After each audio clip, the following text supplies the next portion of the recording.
All right, man.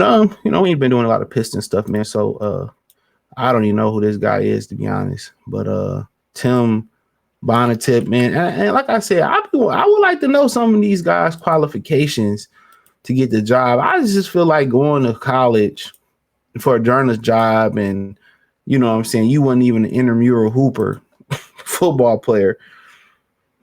There's like a bunch of those women that be on ESPN who not qualified. I just don't like it, bro. But I love to see them get people from the hometown dirt to do their thing, man. That went to Michigan State and they have Michigan and all that, Eastern and Western, and they give them these media jobs, man, and or some of these brothers on the internet who do a great job in Detroit sports.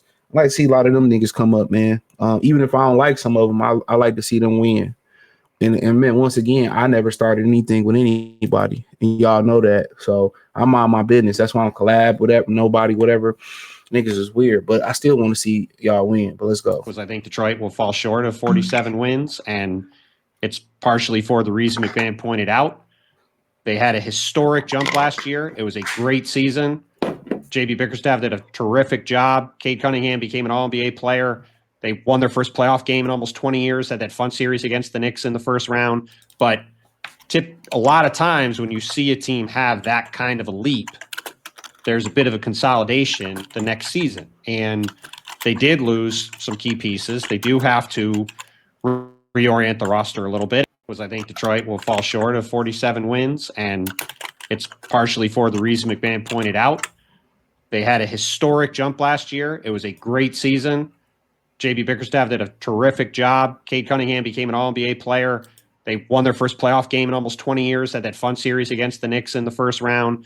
But a lot of times when you see a team have that kind of a leap, there's a bit of a consolidation the next season. And they did lose some key pieces. They do have to reorient the roster a little.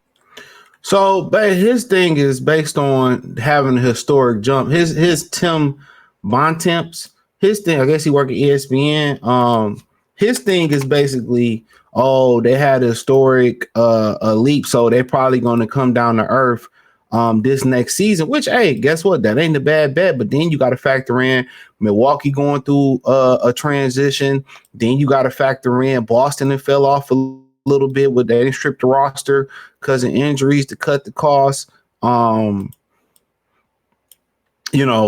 Atlanta, they kind of on the rise. They may or may not rise or whatever. So when you start going through the East, who knows what happened with the Knicks? There's so many, so much stuff going on. New coach, you know what I'm saying?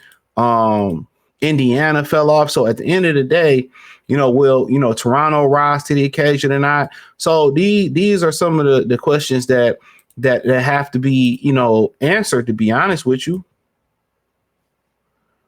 these are some of the questions that need to be answered.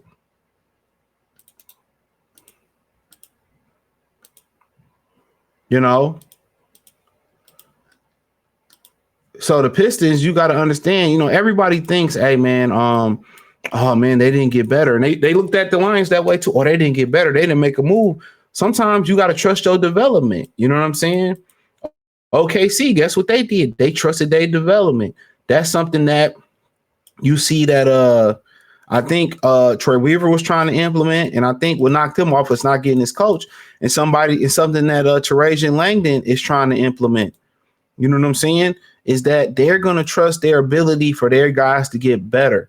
And OKC did that. Guess what? Men are impatient when it comes to teaching. This is what y'all have to understand. Men are impatient. This is why you see with Steve Kerr, he has an issue with developing Jonathan Kuminga, Moses Moody. You see there are some issues there with developing some of his youngest and brightest talent because he don't have the patience to develop these young guys. There's a patience that's needed there. Okay. So when you have patience, guess what? OKC just believe. They seen what Shea was doing. They seen what Shea was doing in the playoffs or in practice, and they was okay. We need this, that, and they knew it was all going to come together at some point. So they didn't need to go out there and follow the trend of putting a super team together. They didn't need to do that.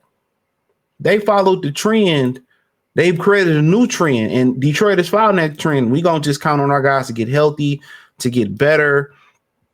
That's what they gonna do, and I agree with it. We're gonna continue to put the right guys around them, and this, that, and the third. But yes, they could fall short of 47 wins. They could exceed it just because of the landscape of the East is not as strong. The juggernauts, Indiana, Milwaukee, they fell off. Now they might still be formidable next year, but I'm just saying they're not as strong as they used to be. Yes, you have Orlando. Yes, you have Atlanta. You know what I'm saying? Yes, you have those guys, and I definitely understand it.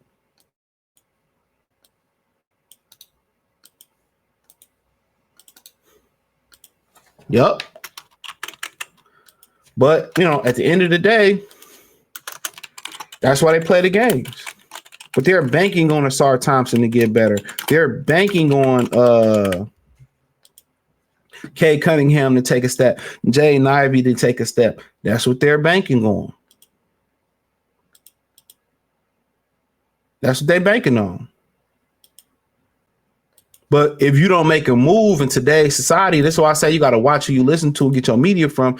If you don't make a move, guess what that means? Or you're out and get better. Guess what? OKC didn't make many moves free agency wise. They continue to get better. They continue to get better.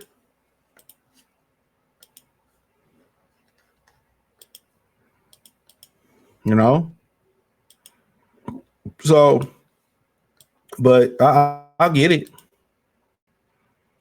I definitely understand, from the standpoint where a lot of these guys are like, okay, yeah. They overachieved, so they're gonna take a few steps back next year. And we'll see. But honestly, I ain't gave much thought to it, but I think they'll be okay.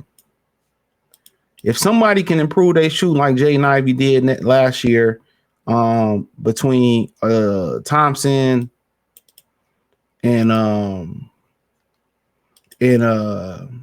Hollins, I think it may be game over. I think it may be game over. They might find themselves in the Eastern Conference Finals. But I appreciate y'all. Let me know what you girls and guys think. Thumbs up the video, share the video, subscribe to the channel. The subscribe button is the bell icon button. Hit all notifications. Increase your chance to get notifications. We go live or drop video. Follow me on X, Instagram, Spotify, Anchor, Cash App, Venmo, PayPal, Amazon, Kick, Twitch, the whole nine. Appreciate the love and support. Peace.